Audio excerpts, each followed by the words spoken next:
Bookies! Today I'm going to be recommending you books based on my January TBR. So let's get started.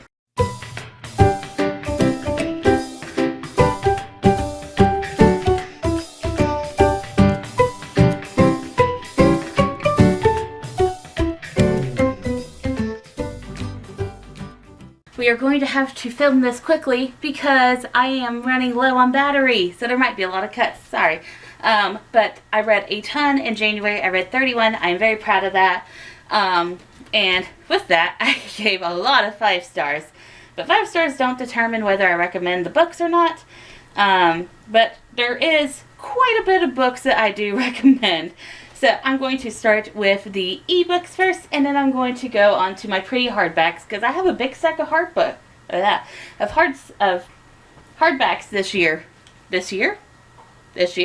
this month. I have a big stack of hardbacks this month, and like a couple of paperbacks, but you know what I mean. Physical copies. This is unusual. Usually I have more ebooks than physical copies, but yeah, whatever. Anyways, we're going to get into it. The first one I recommend is The Chosen One by Echo Brown. I gave it a 3 out of 5 stars, and while it wasn't a 5-star read for me, it is a very important read, especially for POC students entering college. It talks about a lot about racism and microaggressions, white privilege, all of that stuff. And generational trauma. It was a very impactful book, and a lot of people did like it. So while I might not have liked it as much, a lot of people did. That's why I'm recommending it to you, because you should check it out. Especially if you're not POC, because it has such great point of view of POC characters. The next one is Falling for the Underdog by Casey Griffin. I am horrible at series, so I jumped into book 2 of this quartet now. At this point, I've read book 2 and book 3. Still not read book 1, and now there's a book 4 that's coming out. But basically, this is a murder mystery series about this person that's killing people in San Francisco, but that really takes a backseat to the romance. It follows Addison. I don't even know if I'm going to show things. Wherever I'm going to put the book. Our main character is Addison. She runs a dog grooming salon that is very high end. When the dogs that are in her care get stolen from her, and her business starts to crumble, she has to enlist the help of a bartender named Felix, and together they go and figure out the whodunit, who stole the dogs. It's actually surprisingly good. I know I said romance, but don't go into it looking for smut. There's not a lot of it. I think I gave this one a 2 out of 5. The third one, spoiler alert, is a 1 out of 5. But it's a really good, decent, strong story. Just, you know, it doesn't have a lot of the smut. The next one I'm recommending is Coming Back by Jessi Zabarsky. I'm so sorry, please correct me in the comments. I gave this one a 5 out of 5 as well. It is an adorable graphic novel about these 2 women who live in this matriarchal village, and one of them is super serious about keeping like the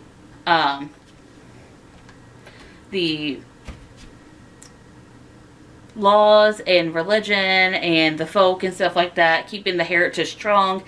And the other one is a little bit about it when they're both separated, because one has to go and fix the library. There's a problem in their ancestral library, and she has to travel. It takes her years. The other one gets into a bit of trouble with herself and ends up getting excommunicated from the civilization.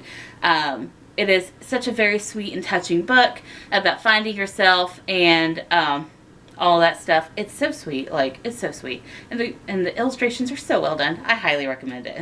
The next one is The Red Palace by June Hur. This is a murder mystery. I was really feeling murdery in January. A murder mystery set in 18th century Korea. It follows this palace nurse. She's new to the job when she accidentally witnesses the aftermath of a mass murder. There's like 4 or 5 people that are slain. She becomes entangled in this mystery to save her beloved instructor that basically became like a second mom to her, because she's been framed for the murder. And she enlists the help of a police cop, whatever they're called. I forgot the term. Basically enlists his help to help and solve the whodunit. Really well done. I'm going to say y'all are sleeping on June Hur. I almost never see anyone recommend June Hur, and June Hur is amazing, and I don't know why any of y'all, almost none of y'all ever mention her. If you like stalking Jack the Ripper, you're going to love June Hur more. All of her books have been murder mystery books set in ancient, I guess you call it ancient, 18th, 17th century Korea. And they're all really, really good, really well done. And I always pride myself on being someone that can figure out the whodunit. I always have issue figuring out the whodunit before it's revealed in June Hur's books. She's always left me stumped. But highly, highly, highly recommend this author and this book. It's new. But check out her other ones. I think one is Silence of Bones, I think it's called. And the other one is The Forest of Stolen Girls. I'm goldfish memory. I'll pop the covers on here somewhere. Hi, it's now like past 1 a.m. and I wake up in 4 hours. Oops. let's get this wrapped up. The next book I'm going to recommend is Not a Cat. This Vicious Grace by Emily Thiede. The cat is very upset. I'm sorry.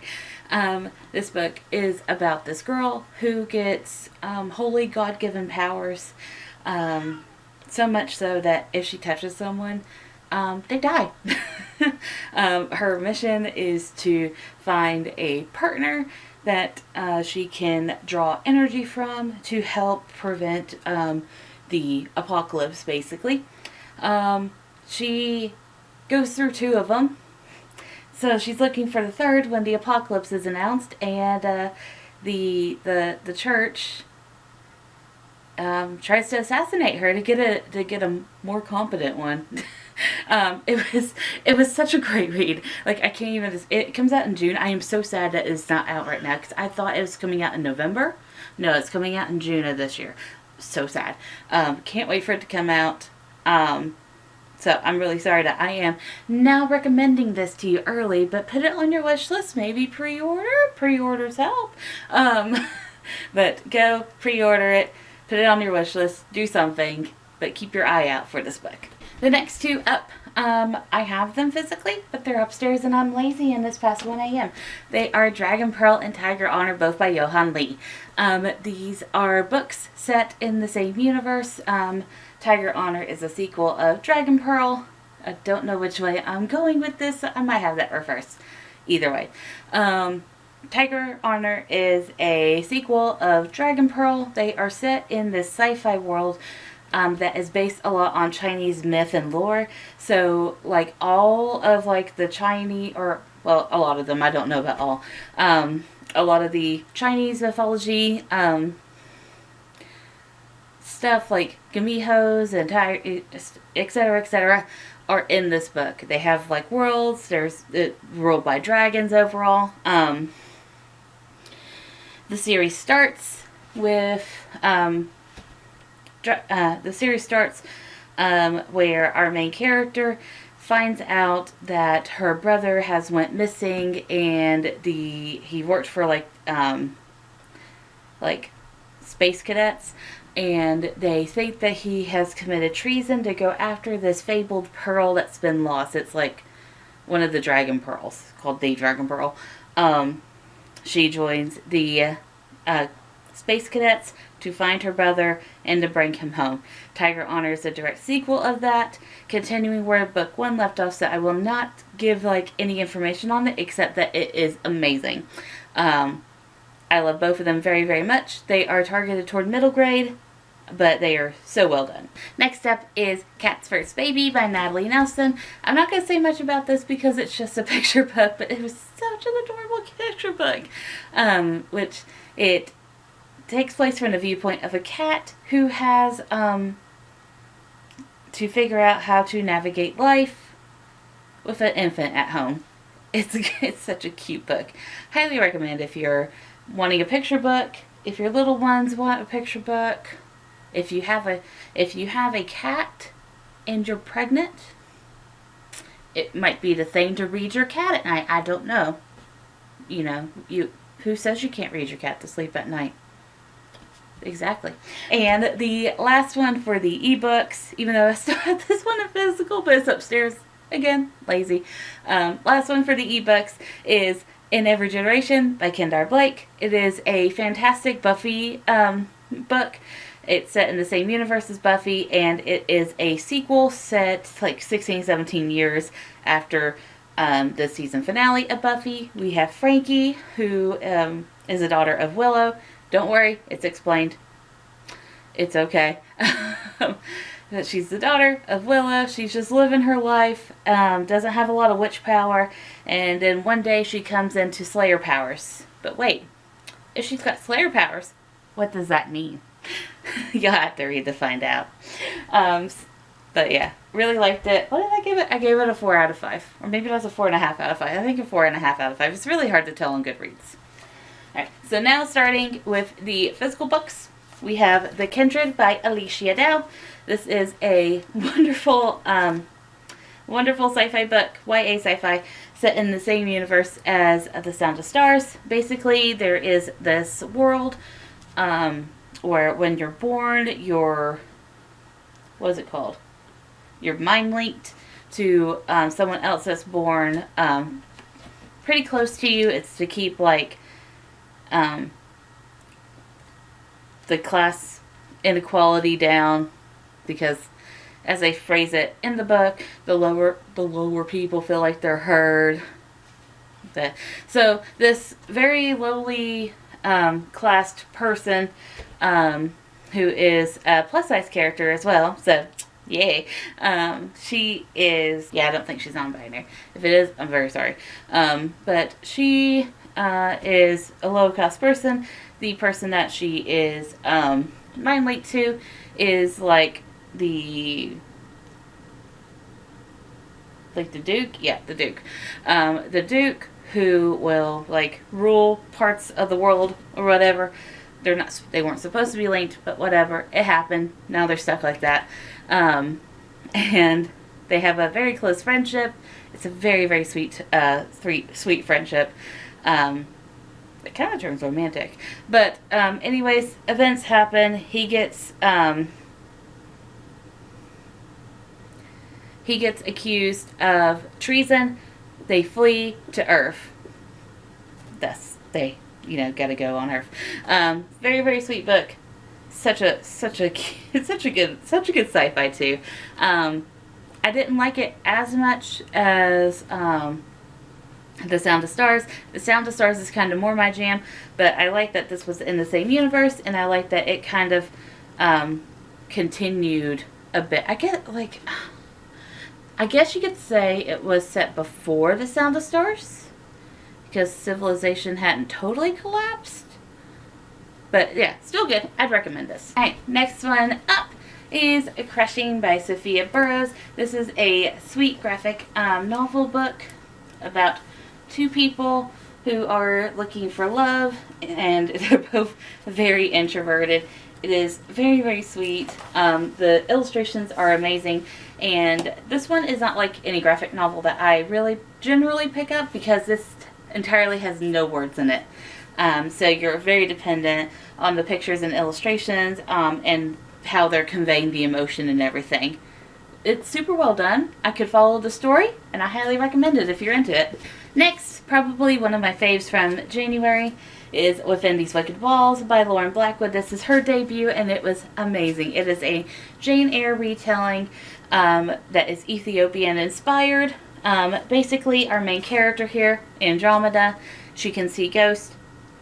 Well, kind of. She is, what did they call her?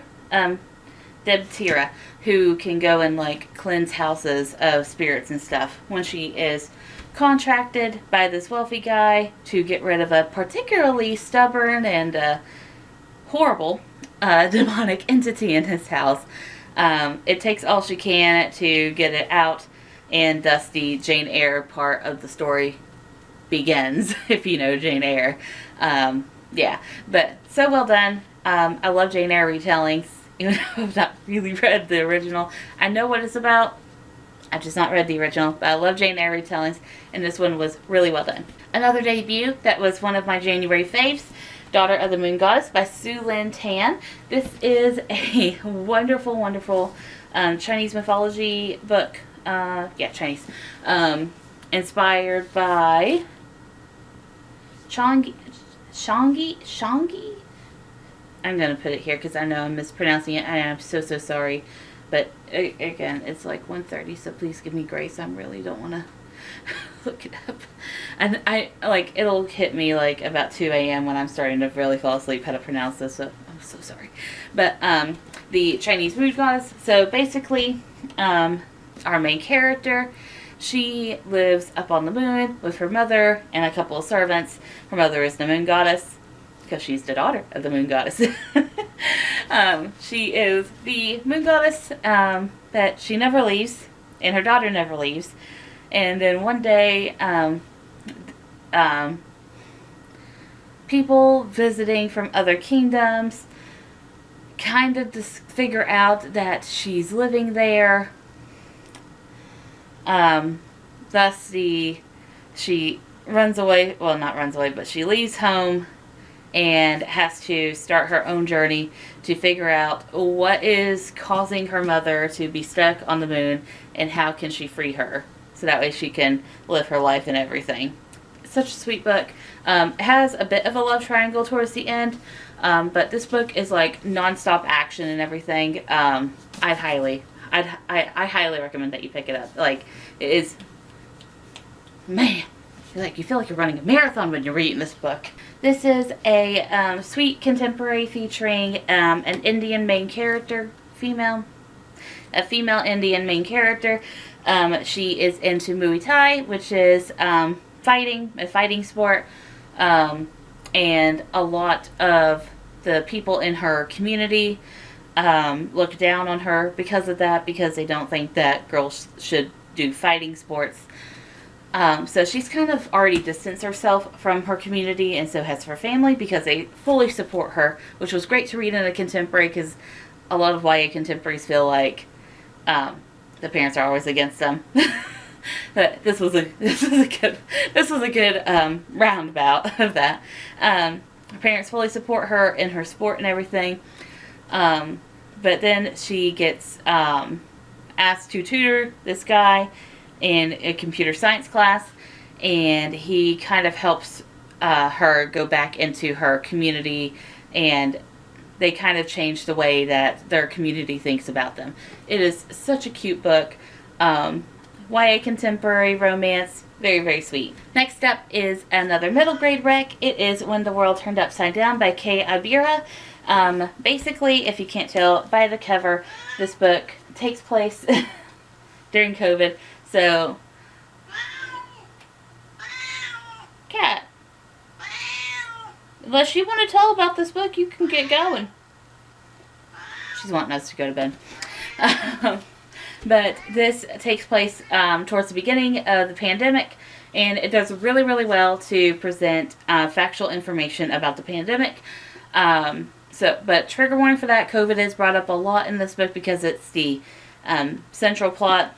So, if it's going to cause your little one anxiety or you anxiety, then maybe skip this until you can feel like you can, or your little one can feel like you can handle it. It's not shame. No shame if you can't handle it. It's fine.